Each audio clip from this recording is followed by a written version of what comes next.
ప్రభునందు నాకు అత్యంత ప్రియమైనటువంటి వాళ్ళారా, మన ప్రభువును రక్షకుడైనటువంటి యేసుక్రీస్తు వారి యొక్క శుభనామంలో మీ అందరికీ నా హృదయపూర్వకమైన శుభములు వందనములు తెలియజేస్తున్నాను. ఉదయకాల సమయంలో దేవుని వాక్యాన్ని ధ్యానం చేసుకుందాము. ఈరోజు వాక్య ధ్యానం కొరకు మనం తీసుకున్నటువంటి లేఖన భాగం మత్తయి సువార్త 6వ అధ్యాయము 3-4 వచనాలు చదువుకుందాం. నీవైతే ధర్మము చేయనప్పుడు నీ ధర్మము రహస్యముగా నుండి నిమిత్తము నీ కుడి చెయ్యి చేయునది నీ ఎడమ చేతికి తెలియక ఉండవలను. అట్లయితే రహస్యమందు చూచు నీ తండ్రి నీకు ప్రతిఫలం ఇచ్చును. ఆమెన్. ప్రియరా, ఈ వాక్య భాగాన్ని మనం గమనించినట్లయితే దేవుడు మనం ఏది చేసినా కూడా దేవుని కొరకు అది రహస్యంగా చేయాలని ప్రభు కోరుకుంటూ ఉన్నాడు. ఎందుకంటే వేషధారుల వలె మనుషులందరూ మనం చూడాలి, మనుషులందరూ మనం మెచ్చుకోవాలని బహిరంగంగా మనల్ని మనం ప్రకటించుకుంటూ చేయాలని దేవుని ఉద్దేశం కాదు. కానీ విరిగినలిగిన హృదయంతో దీన మనసుతో ఎవరో దీనులే కృప కొరకు ఎదురు చూస్తూ ఉంటారో వారిని ఆయన లక్ష్యపెట్టే దేవుడు. కాబట్టి దీన మనస్సు కలిగి దీనులమై విధేయులమై మరి మరి ప్రభు యొక్క చిత్తానికి విధేయులమవుతూ రహస్యంగా ప్రభువుని ఆరాధించే వారంగా, ప్రభువుకి ఇవ్వవలసిన దాన్ని రహస్యంగా ఇచ్చి ప్రభు నామాన్ని హెచ్చించేవారిగా, మహిమపరిచేవారిగా ఉండాలని దేవుని వాక్యం సెలవిస్తూ ఉంది. ఎందుకంటే ఆయన హెచ్చవలసి ఉంది, మనం తగ్గవలసి ఉంది. కాబట్టి ఆయన మన విమోచకుడు, మన రక్షకుడు, మన నిరీక్షణకు ఆధారభూతుడు, మన రక్షణకు కారణభూతుడు. ఆయన సమస్తను చేయటకు శక్తి కలిగిన దేవుడు. అందుకే యేసుప్రభు వారి లోకంలో ఉన్నప్పుడు కూడా శిష్యులకు ప్రార్థన నేర్పించాడు. మరి పరలోక ప్రార్థన 5వ వచనంలో మరి వీరు ప్రార్థన చేయనప్పుడు వేషధారుల వలె ఉండవద్దు, మనుషులకు కనబడవాలని సమాజ మందిరంలో వీధుల మూలలో నిలిచి ప్రార్థన చేయుట వారికి ఇష్టము, వారు తమ ఫలం పొంది ఉన్నారని నిశ్చయముగా మీతో చెప్పుతున్నానని చెప్పి, వేషధారుల వలె మీరు ఉండొద్దు.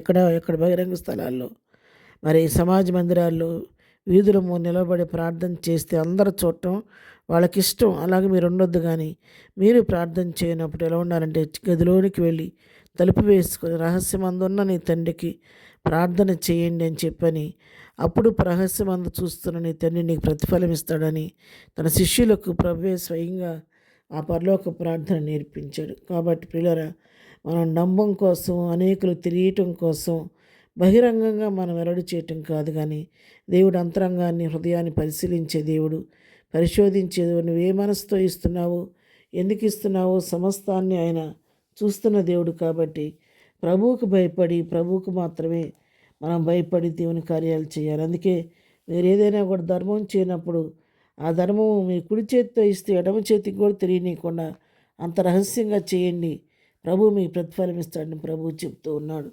మరి కీర్తన గ్రంథం 115వ కీర్తన 3వ వచనం మనం గమనిస్తే, మా దేవుడు ఆకాశమందున్నాడు, తనకిచ్చవచ్చినట్లుగా సమస్తమును ఆయన చేయుచున్నాడు. ఆయన ఆకాశమందుండి సమస్తమును తనకిష్టమైనట్లుగా చేస్తున్నాడు. అంతేకాదు, ఆయన కనుదృష్టికి మరుగైన సృష్టమంటూ ఈ లోకంలో ఏదీ లేదు. ప్రియారా, మన మనుషులకు మరిగే దాగలం, కానీ దేవునికి మరిగే ఎక్కడ దాగలేం. కాబట్టి ఆయన రహస్యంగా మన ప్రతి నడవడిని పరీక్షించే దేవుడు, పరిశీలించే దేవుడు. కాబట్టి దేవుడు చూస్తున్నాడని భయంతో ప్రభువుకు మాత్రమే తెలిసే విధంగా విధేయులమై ఏది చేసినా ప్రభు కొరకు రహస్యంలో చేస్తే ఆయన మనకి రహస్యమందున్న దేవుడు రహస్యంలో నుండి చూచి మనకు ప్రతిఫలం ఇస్తాడని దేవుని వాక్యం సెలవిస్తుంది. కాబట్టి ఇక మీదట ఆ విధంగా మనుషుల మెప్పు కోసం, మన మెప్పు కోసం కాకుండా దేవుని నామానికి మాత్రం మహిమ కలిగే విధంగా మనం చేసే ప్రతి కార్యాన్ని, సత్కార్యాన్ని దేవునికి కనబడే విధంగా రహస్యంలో చేసి దేవుని దగ్గర నుంచి ఆశీర్వాదాన్ని పొందుకుందాం. అటువంటి కృప ప్రభు మనకందరికీ దయచేయను గాక. ప్రార్థన. ప్రేమగల తండ్రి, నీ పాదములకు వందనాలు. దిన వాక్యాన్ని బిడ్డలను దీవించి ఆశీర్వదించండి. ప్రభా, మేము చేయ ప్రతి పనికి డంబం కోసం, ప్రభా మా మెప్పు కోసం కాకుండా, ప్రభా మీ నా మహిమ కొరకు ఏ సత్కార్యం చేసినా అది రహస్యమందు చేసి నీ దగ్గర నుంచి ప్రతిఫలం పొందుకునే కృప మాకు అందరికీ దయచేయండి. ఈ బిడ్డలు వెళ్తున్న మార్గాల్లో కృప తోడుగుంచండి, చేస్తున్న పనుల్లో నీ కాపుదల దయచేయండి. ఆయన దినం బర్త్డే, మ్యారేజ్ జరుపుకున్న బిడ్డలను దీవించండి, ఆశీర్వదించండి. ఆయన చదువుకుంటున్న బిడ్డలకు జ్ఞానం అనుగ్రహించండి. ఇద్దరు ఎగ్జామ్ రాస్తున్న బిడ్డలందరికీ నీ పరలోక జ్ఞానం ఇచ్చి చక్కగా రాయించి మంచి విజయం దయచేయండి. బలహీనందరినీ ముట్టండి, స్వస్థపరచండి. దుఃఖం నుండి వారిని ఓదార్చండి, సమస్యలను విడిపించండి. ప్రతి వారి పట్ల మేలు చేసి మహిమ తెచ్చుకోమని యేసు నామములో ప్రార్థించడి పొందుకొని ఉన్నాము తండ్రి. ఆమెన్. ప్రభు కృప సదాకాలము మనందరికీ తోడయుండి నడిపించనుగాక. ఆమెన్.